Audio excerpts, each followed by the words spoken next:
Hello and welcome to Friday's ITV News Meridian. Tonight's headlines in the southeast. The mother of 12-year-old Archie Battersby says she'll fight on despite losing a High Court battle to continue his life support treatment. I still stick by what I say. I'm still going to fight until the very end, and I'm going to appeal again. The first ever red warning for extreme heat is issued for parts of the southeast next week, warning of a very likely risk to life. Also tonight, we speak to the mum of Matilda, born at 28 weeks. Could a change in the law give parents of premature babies more money and time off work? And an unseen Constable masterpiece inspired by a scene on the Sussex coast goes on display at Brighton's Royal Pavilion. Good evening. A High Court judge has ruled that doctors can lawfully stop providing life support treatment to a 12-year-old boy who suffered a catastrophic brain injury 3 months ago. Doctors treating Archie Battersby say continued treatment is not in his best interests and should end. But Archie's parents, Holly Dance and Paul Battersby from Southend in Essex, disagree and say his heart is still beating.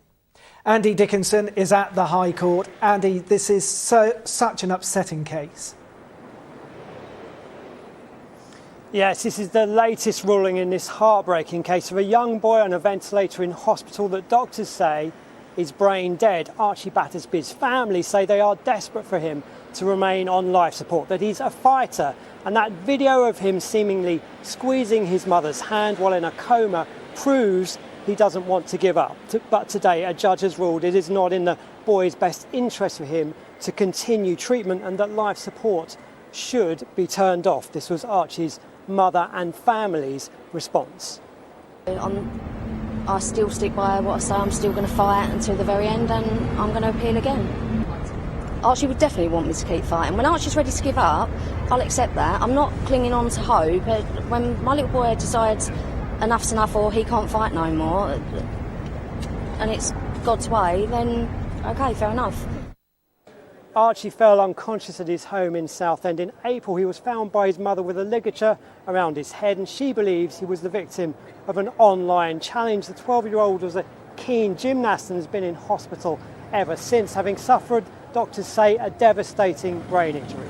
Mr Justice Hayden today described what had happened to Archie as a tragedy of immeasurable dimensions, but that the medical evidence was compelling and unanimous. In a statement, Bart's Health NHS Trust have said, "Our deepest sympathies are with Archie's family at this difficult time."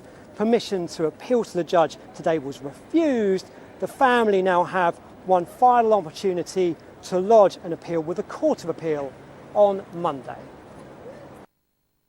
Southern Water says everyone on the Isle of Sheppey should now have water back on tap. A broken main disrupted supplies for 40,000 people 4 days ago. The company says anyone still without supply should contact them. One collection point for bottled water remains open at the Sports Direct site in Sheerness. People heading to Brighton's Pride celebrations next month are being urged to be extra vigilant to prevent the spread of monkeypox. More than 1,700 cases of the tropical virus have been reported across the country, with numbers doubling every 15 days. Brighton Hove Council says people should be cautious if gathering in large groups. The infection can be spread by touching clothing, bedding or towels used by someone with a rash, as well as coughs and sneezes. A full weekend closure of a busy Kent motorway has been postponed. A 12-mile stretch of the London-bound M2 carriageway between Faversham and Sittingbourne was due to be shut from 8 tonight until Monday morning. No reason for the cancellation has been given. Rail passengers are being told to only travel if absolutely necessary in record-breaking hot temperatures forecast for next Monday and Tuesday. The Met Office has issued its first ever red weather warning for extreme heat in some parts of the country, warning lives could be at risk. Care homes for the elderly and schools are among those taking extra precautions. Well, Glenn Thompson is in Deal near Dover for us. Glenn, many warnings being issued today. Indeed, Sangeeta, yes, we've had moderate temperatures here in Deal on the East Kent coast today. But the heat that's pushing up from the near continent next Monday and Tuesday will have a great impact on all of our region. Well, the sorts of forecast temperatures we're looking at are unprecedented in the modern era. We've never really seen our models come up with temperatures this high before, and it's a very hot air mass originating from Spain and coming northwards across Biscay, which will reach us early on Monday.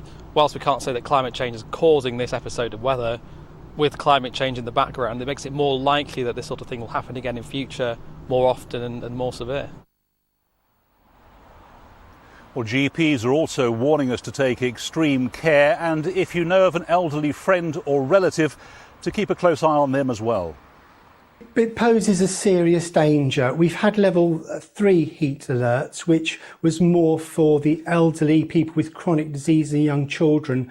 But with level heat 4, the most significant level will affect even healthy people, and it can and will lead to deaths if people don't take the right action.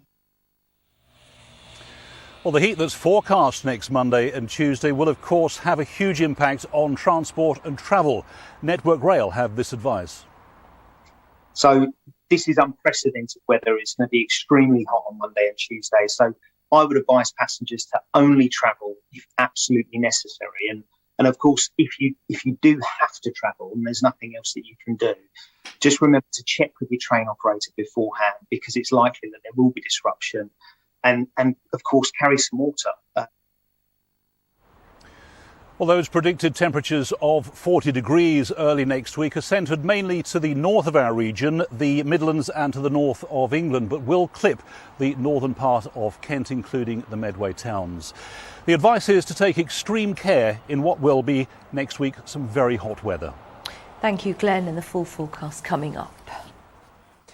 The RNLI in Brighton is warning people against so-called tombstoning and jumping into the sea from a height.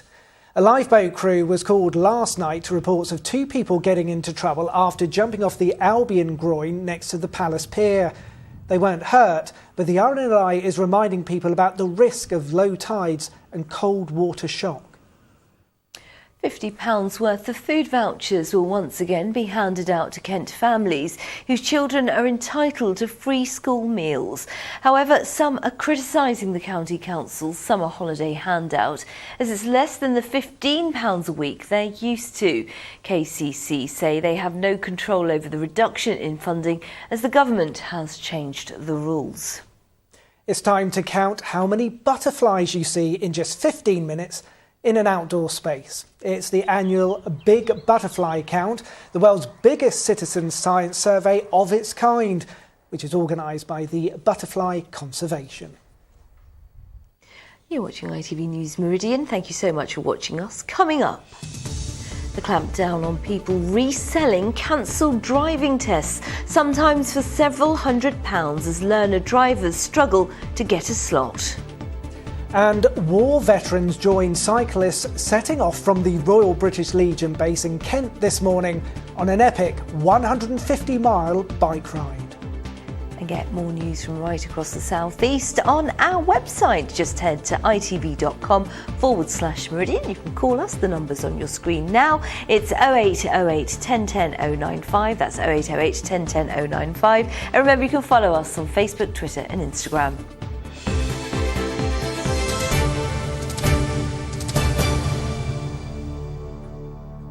Now, having a baby in a neonatal unit can sometimes mean new parents spend a lot of maternity and paternity leave by their child's side in hospital.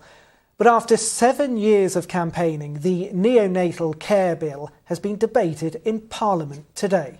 Well, if it becomes law, it aims to give parents of premature babies more time off work and more financial support. It's being backed by parents like Claire Manville from Hastings, whose daughter Matilda, born at 28 weeks, needed round-the-clock care for months. Tom Savides has their story. Matilda Rose was born at 28 weeks, weighing just £3 and 12 ounces. She was 3 months premature. She spent a further 12 weeks in a neonatal unit at Tunbridge Wells Hospital in Pembury. What one's that? Her mother, Claire Manville, constantly by her side. Matilda Rose is now a fit and healthy 6-year-old. Claire from Hastings is backing moves to change the law, so parents with premature babies get extended leave and more financial support. If your baby's like with Matilda 3 months early, that's an extra 3 months I'm spending, or any parent in that neonatal unit or in a hospital. But it isn't just that either. It's up and down the hospital afterwards, appointments with the paediatricians, various other things with the baby. Like for the first year or two, it's just so up and down all the time. Neonatal care leave and pay bill. The neonatal care bill got its second reading in the House of Commons today, sponsored by MP Stuart MacDonald. Madam Speaker, we will never be able to get rid of the stress, the anxiety, the doubts, the questions and indeed the trauma that so many families experience when their baby is in neonatal care.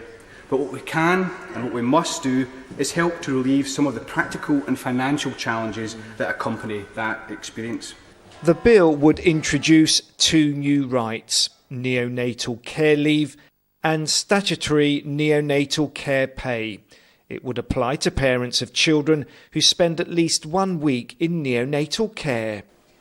The charity The Smallest Things has been calling for a change in the law for 7 years.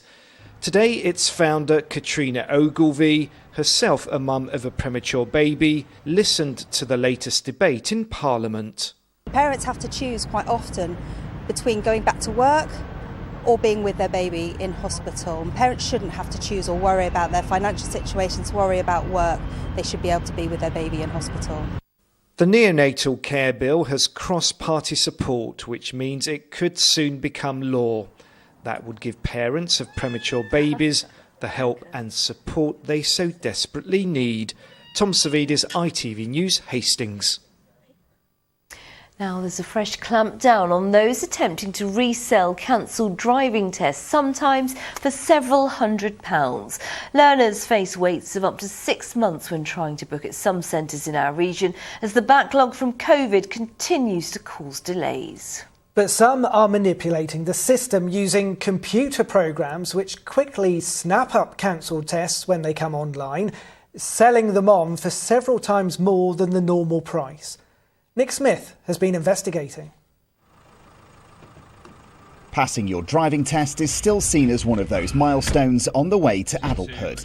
But since the onset of COVID, actually finding and booking one has been anything but straightforward. Tests were put on hold for several months in 2020 during the height of the pandemic, meaning even now, learner drivers like Tyler are still finding there's a huge backlog to contend with. It's just frustrating, you know, because I've been told I'm pretty much test ready. You can't get a test. I mean, mine's booked in for October, and it's just a long time to sort of be waiting, you know, to get that test. In the southeast, the average waiting time for a driving test is 19 weeks. But in some areas like Gillingham, Crawley and Herne Bay, it can be nearly 6 months. The only way to get a slot anytime sooner is to find one which someone else has cancelled. But instructors tell me recently, various online services have been popping up, block booking and reselling them at highly inflated prices. Before COVID, this just wasn't a thing. Booking a test was easy. You know, you just booked it for the month after, and away you go. So after COVID, they obviously started working on these different bots and these websites. And I would say in the last sort of 6 to 12 months that it's really started to sort of take effect. It is causing a massive problem. The standard cost of a practical driving test ranges from £62 to £75. But here on this Facebook group, I can see services offering to find cancelled slots with a £120 admin fee, taking the total to well over £200. It means those who can afford to do so can jump the queue. And it's something the Driver and Vehicle Standards Agency is now trying to clamp down on. We're taking action against those bots, against those third-party apps to close them down. We've closed down several thousand of them already, and we're going to continue taking action to close them down so that people who want to take a test book through DVSA, book through the official channel, and then you don't have to pay that premium. They also insist they're introducing checks on new accounts which book multiple tests to ensure they are for approved driving instructors. Some motoring industry experts also have a few tips for learners navigating the test backlog. when you start your driving lessons, book your test there and then, because we're in many cases looking at a 6-month wait. No matter what you think your skill level is, get your test booked. There will be cancellations, so it's worth checking all the time for cancellations. And also, of course, you don't have to take your driving test in your area. You're not defined by your postcode. You can look outside to other postcodes, other areas where maybe the waiting list is slightly shorter. If you're going to do that, just be careful about seeing what your driving instructor might charge you to take you a longer distance. Earning the freedom to drive remains a rite of passage for many young people, and finding a way through the process is becoming trickier than ever. But more stringent checks on test booking systems may help make that road ahead a little smoother. Nick Smith, ITV News. Now, war veterans were among a team of cyclists who set off from the Kent HQ of the Royal British Legion Industries this morning on an epic 150-mile bike ride. Yes, they are on their way to the Men in Great in Ypres to pay their respects to fallen comrades and raise money for the RBLI. Tony Green saw them set off. 150 miles in the saddle awaited 36 riders, including 10 military veterans, setting off from the Royal British Legion Industries in Aylesford this morning. Their mission, to raise funds. Their destination, the Men in Gate Memorial to the missing men who fought in Flanders. Some 54,000 names on that monument, and none of them have a grave. It's a very emotional event for a lot of the cyclists.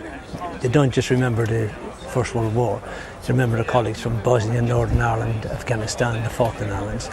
We have veterans from Bosnia, Northern Ireland, Falklands, Afghan and Iraq with us today. Any veteran you speak to will talk about the good times.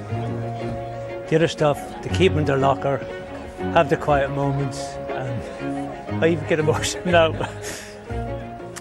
Steve Hammond was on the Sir Galahad when it was bombed in the Falklands 40 years ago. This year is very poignant because it's the 40th anniversary of the Falklands, and I'm going to lay a wreath for the 32 lads and the rest of the people that never came back.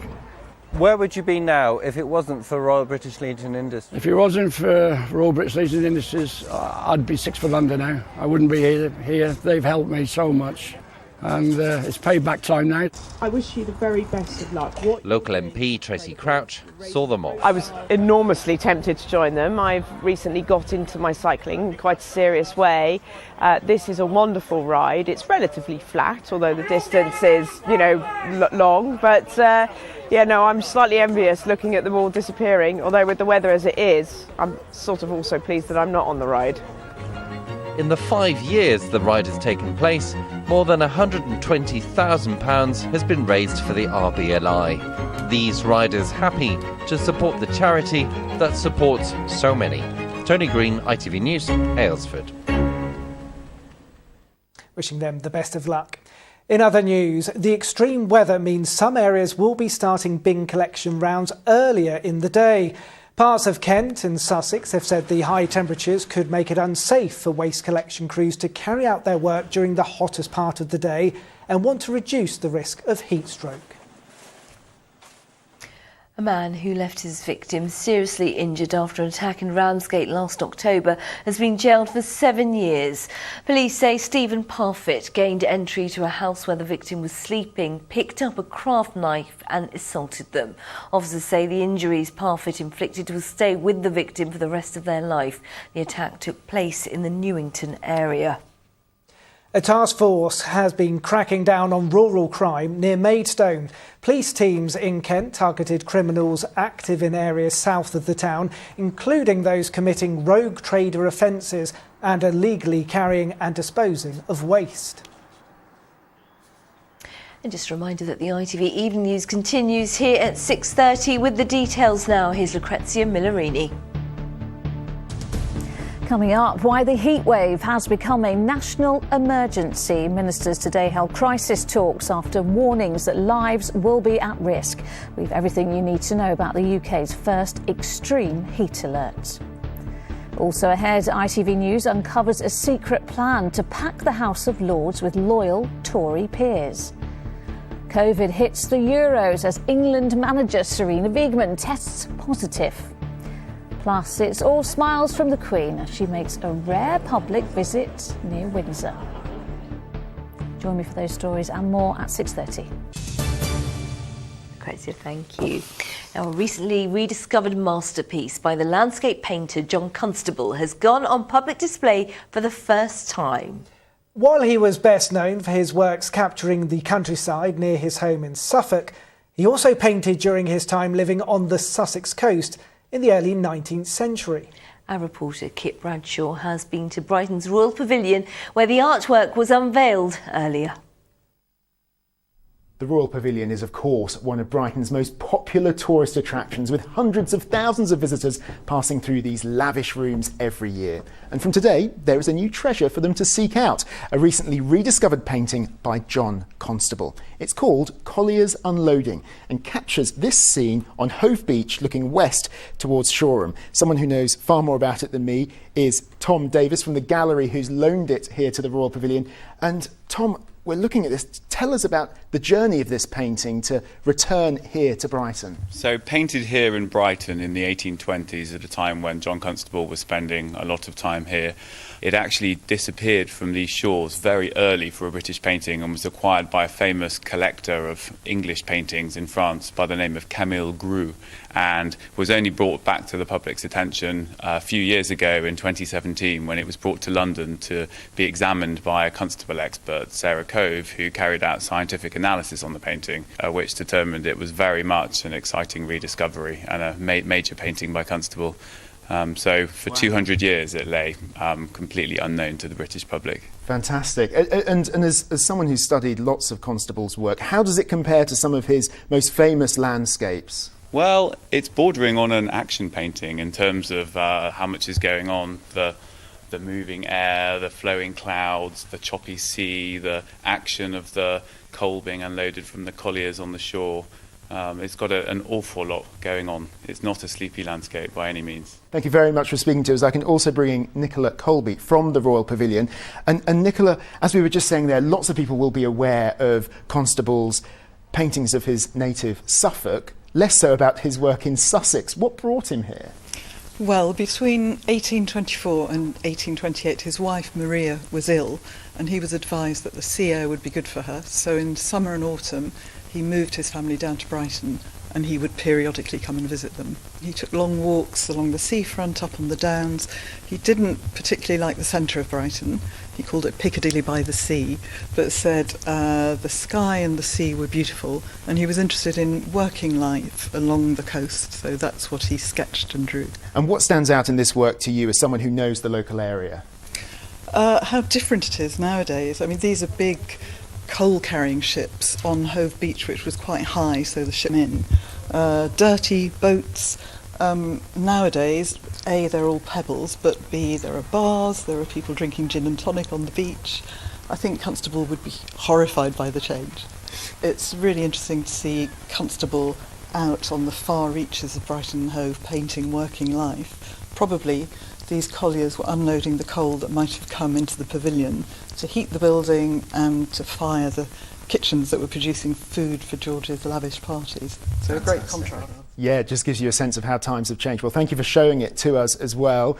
And from today, visitors here to the pavilion can see it up close for themselves after 2 centuries, and it's here on loan for the next 3 years. Kit Bradshaw there, 3 years, plenty of time to see it, but what a great discovery in picture. So, as you heard earlier on in the programme, we have got some extreme temperatures on the way. With the details now, here's Helen Plint.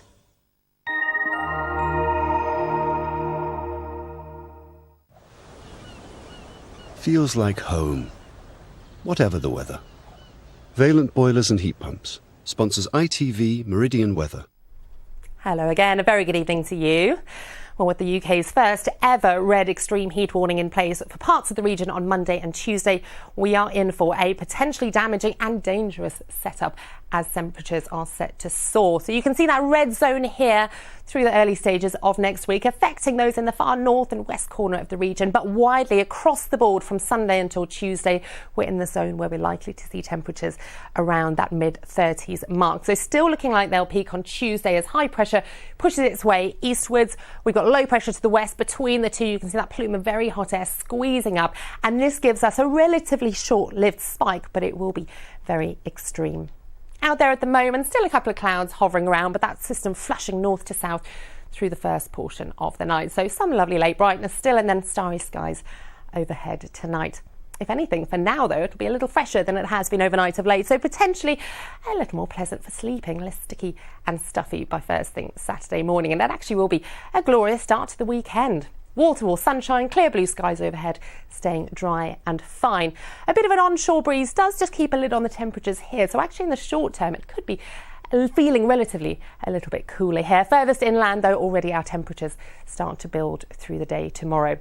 Quick look then at the times of high water in Brighton, for example. It's going to be high tide just after 1:30 in the morning and again after lunchtime tomorrow.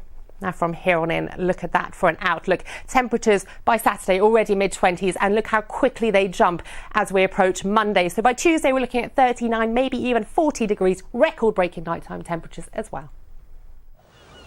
Valent sponsors ITV Meridian Weather.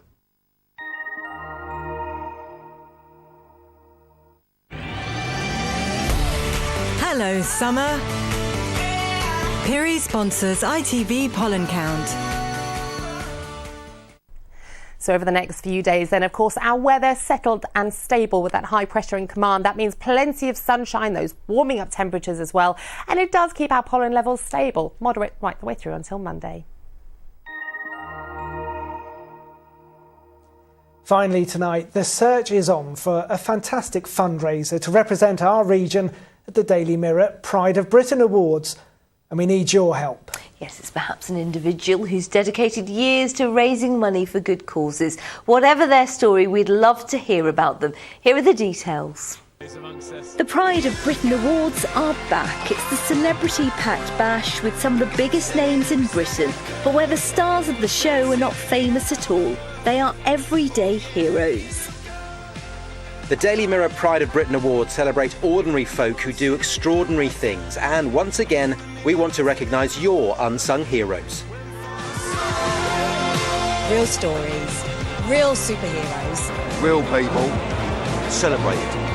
This is where you come in, because we're looking to celebrate ITV regional fundraisers and name one of them the National Fundraiser of the Year for 2022. We have so many people, crazy people in this country, who fundraise all year round, and it's such a vital part of who we are in Britain. And it's always selfless, you know, it's not about them, it's about what they bring to other charities or to organisations. And those are the people we want to be nominated. If you know someone who fits the bill, we want to hear from you. It could be someone like Jeremy Daubney from Tunbridge Wells, who was ITV Regional Fundraiser of the Year last year. Jeremy raised money for the Motor Neurone Disease Association and the Brain Tumour Charity.